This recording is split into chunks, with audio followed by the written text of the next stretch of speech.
Hello et bienvenue dans Mode d'emploi, le podcast incontournable des marques engagées. Je suis Audrey, styliste, consultante et hackeuse au service des entrepreneurs mode et lifestyle. Depuis 2018, j'accompagne les créateurs et créatrices pour donner vie à leurs projets en partageant les conseils et les secrets bien gardés des grandes marques pour réussir. Dans ce podcast, nous allons pirater les techniques et méthodes de l'industrie pour les mettre entre les mains de marques indépendantes comme la vôtre. Alors que vous souhaitez créer votre marque en partant de zéro ou lui donner un coup de boost en vendant plus et mieux, vous êtes au bon endroit. Mes très chères créatrices, je suis ravie de vous retrouver. Cet épisode fait partie d'une série spéciale, la notice. Le principe est simple, je publie une boîte à questions sur Instagram et vous me soumettez votre problématique du moment, votre question. Moi, je vous réponds dans un épisode de podcast tous les jeudis en vous donnant ma notice sur mesure rien que pour vous. En gros, je vous dis en quelques étapes comment je ferais si j'étais à votre place. C'est un épisode court, concret et qui va à l'essentiel et surtout qui est sans montage. C'est donc parti pour la notice du jour. C'est une question qui a été posée par Émilie. Comment réussir le lancement de sa nouvelle collection? Alors moi, je me suis préparé un plan d'action, en fait une notice en 8 phases.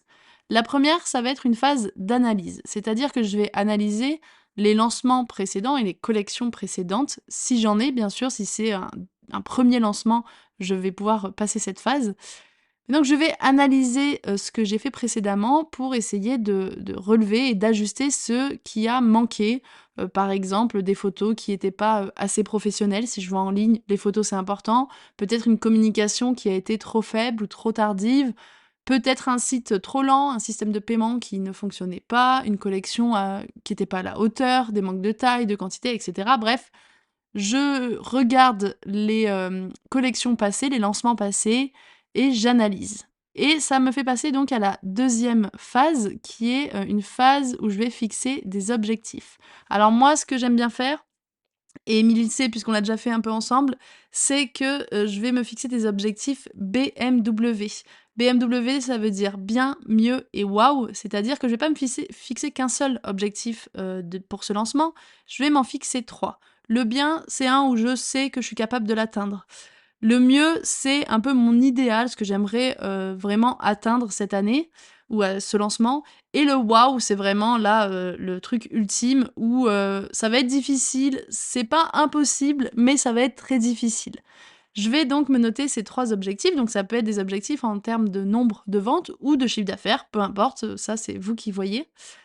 Et ensuite, je vais me lister donc là 3 choses à améliorer par rapport à mon analyse donc du dernier lancement et des derniers lancements, en fonction de ce que j'ai pu relever à l'étape précédente.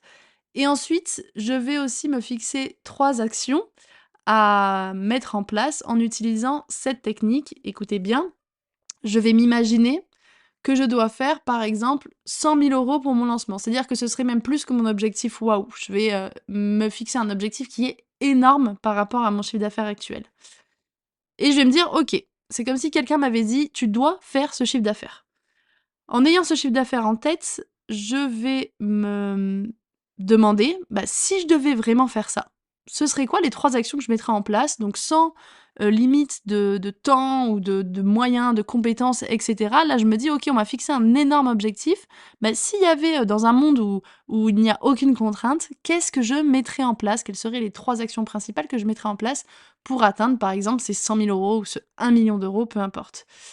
Et donc, je vais me relever ces 3 actions et puis je vais me les fixer en réalité comme un nouvel objectif, comme des nouveaux objectifs à mettre en place. Ça permet de s'enlever toutes les limites, tous les a priori qu'on peut avoir et qui nous empêchent de faire des choses qui seraient vraiment bénéfiques pour notre lancement et notre business en général. Donc voilà, dans cette deuxième phase, j'ai mes objectifs BMW, je me suis listé les choses à améliorer par rapport à mon analyse et les actions à mettre en place en rêvant à un énorme lancement. À chaque fois, je dis 3 choses à faire, 3 actions, mais vous en fixez le nombre que vous voulez, mais ne soyez pas trop ambitieuse, c'est important d'être réaliste. Ensuite, on va passer à la 3e phase qui est la phase de préparation. Donc là, je vais me préparer un planning en plusieurs étapes que je vais vous détailler juste ensuite. Donc je vais me préparer ce planning pour ne pas être submergée au moment du lancement, pour ne pas manquer d'idées, pour savoir quoi dire, à quel moment, etc. Et puis surtout sur quel réseau, sur quel canal de vente et tout ça. Et donc ce planning, je vais me le préparer et je vais le remplir avec ce que je vais vous dire dans la suite de cet épisode. Donc la phase d'acquisition, c'est une des phases de mon planning et je vais passer par là, plusieurs mois avant, le lancement officiel de cette collection. Je vais me concentrer sur l'acquisition d'une nouvelle communauté, enfin en tout cas de nouvelles personnes pour rejoindre ma communauté sur Instagram et dans ma mailing list. Donc pour ça, je vais faire par exemple, pourquoi pas de la publicité de masse, c'est-à-dire sponsoriser des posts Instagram dans lesquels tout le monde se reconnaît et tout le monde voudrait adhérer à ma cause et à ma marque. Je vais faire des contenus sur Instagram qui sont partageables, qui sont à laquelle ma cible s'identifie et qu'elle a envie, par exemple, de partager à des amis, qu'elle a envie de partager en story, et cetera. Ça, c'est ce qui sert à vraiment faire grossir ma communauté Instagram. Pour ma mailing list, je vais, par exemple, prévoir, un cadeau à télécharger sur mon blog, qui va me permettre, d'augmenter ma mailing list. Je vais en faire, par exemple, la promotion de ce cadeau dans un ou plusieurs articles de blog qui sont, optimisés pour être, bien référencés. Ça, je vais le faire quelques mois avant le lancement officiel. Bref, en gros, je vais faire en sorte d'agrandir ma mailing list et ma communauté Insta pour qu'au moment, de la phase suivante là, j'ai un maximum de nouvelles personnes, de nouvelles clientes, à convertir. Ensuite, on passe à la phase de teasing. Donc là, pendant cette phase-là, je vais montrer mes backstage. Je vais montrer les coulisses de la création de la collection. Je vais en parler régulièrement. Je vais peut-être faire participer aussi ma communauté grandissante à cette création. Je vais faire en gros monter l'envie d'en savoir plus en essayant de créer en fait un storytelling fort qui s'appuie sur les envies et les aspirations de ma cible. C'est-à-dire que je vais prendre l'analyse de ma cible, que j'espère j'aurais déjà faite avant, et je vais créer tout un discours autour de ses envies, autour de ses problèmes, autour de ses aspirations, de ses passions, etc. Et en coulisses, je vais prévenir mes clientes les plus fidèles que très bientôt, je vais lancer une nouvelle collection et que je vais les remercier avec un code promo en plus ou une ouverture des ventes plus tôt. Bref, en gros, je les chouchoute.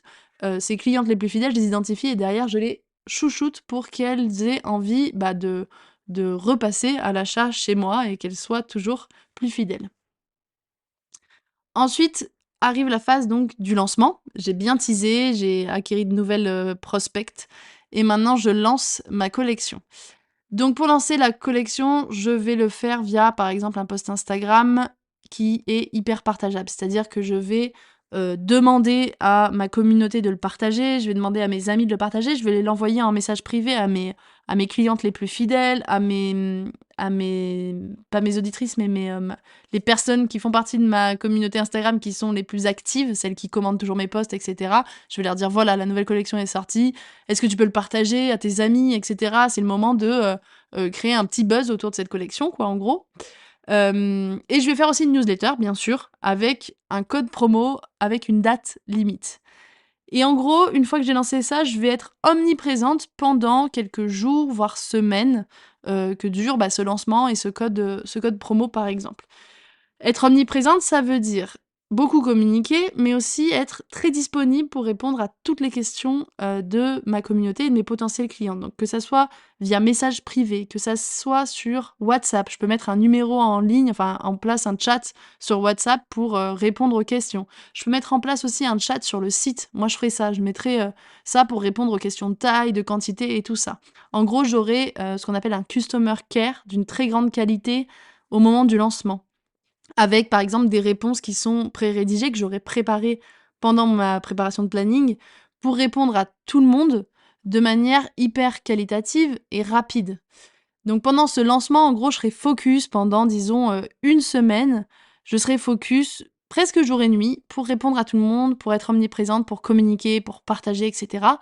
Je dois, me montrer et je dois créer une sorte de buzz autour de mon lancement de collection. Ensuite, pendant cette semaine-là, donc il y a eu le lancement, je vais, vers la fin de cette semaine de lancement ou de ces quelques jours de lancement, passer à la phase de relance. La phase de relance, c'est que je vais, en gros, segmenter mes contacts pour les relancer avec mon code promo. Heu, Par exemple, il y a des personnes, disons, pendant les premiers jours de lancement qui m'ont contacté sur Insta, qui m'ont posé des questions sur les tailles, sur la livraison, etc. Je leur ai répondu, super. Et ben quelques jours avant la fin du code promo, je vais les relancer. Et je vais le faire jusqu'à la dernière minute parce que en fait, on a l'impression que souvent on va les saouler et que c'est hyper agressif, mais pas du tout.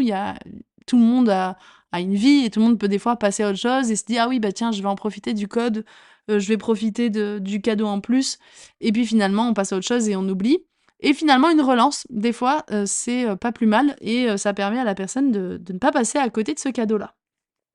Pareil avec les newsletters, je vais en envoyer plusieurs pendant la semaine, mais en plus, peut-être que je vais, segmenter les personnes qui auront cliqué sur, le mail précédent, pour qu'elles reçoivent, un nouveau mail en plus avec une relance en leur disant que, le code promo est toujours disponible pour quelques heures, pour quelques jours et cetera. Je vais aussi relancer mes clientes les plus fidèles en les remerciant et puis en leur disant, qu'elles ont un code supplémentaire ou qu'elles ont un cadeau supplémentaire, peu importe. Mais voilà, je vais les relancer aussi jusqu'au dernier moment. En gros, cette phase de relance, on a l'impression que enfin, souvent on la zappe parce qu'on a l'impression que c'est trop agressif. Moi, je vous le dis, c'est hyper important de relancer.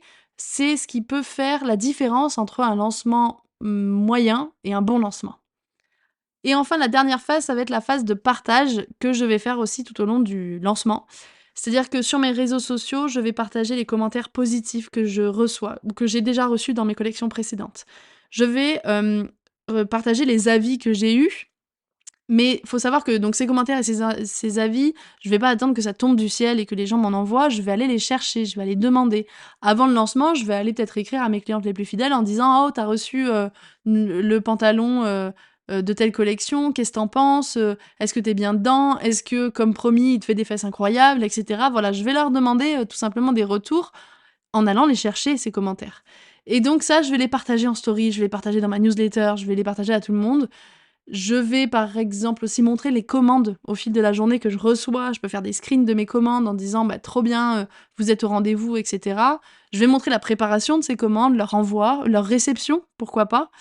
En gros, tout ça, ce sont des choses qui donnent confiance aux potentielles nouvelles acheteuses. C'est-à-dire qu'en voyant ça, elles se disent: «Punaise, il y a du monde qui adhère à cette marque, il y a du monde qui commande. C'est parce que c'est de la qualité et que cette marque, elle crée un engouement et que, moi aussi, au fond, j'ai envie d'acheter, mais je la connais pas cette marque». Bah, là, elle va avoir l'impression, de mieux vous connaître, de mieux connaître votre marque et elle va avoir plus confiance pour acheter. Et enfin, là, un petit bonus qui, est pas dans ces 8 étapes, mais vous pouvez derrière, bah, analyser de nouveau ce lancement et voir, ce que vous pourrez mettre en place de mieux pour la prochaine collection. Et voilà pour cette notice qui était finalement pas si courte. Je me suis peut-être un peu emballée, mais j'espère qu'elle aura aidé, Émilie et les autres créatrices qui sont peut-être en plein lancement et qui veulent, en faire une réussite. Si c'est le cas, bah, laissez-moi, comme d'habitude, un commentaire 5 étoiles sur la plateforme d'écoute de votre choix en guise de récompense. Mes très chères créatrices, merci d'avoir été à l'écoute. Continuez de transformer vos rêves en réalité. Prenez soin de vous et à bientôt pour un nouvel épisode.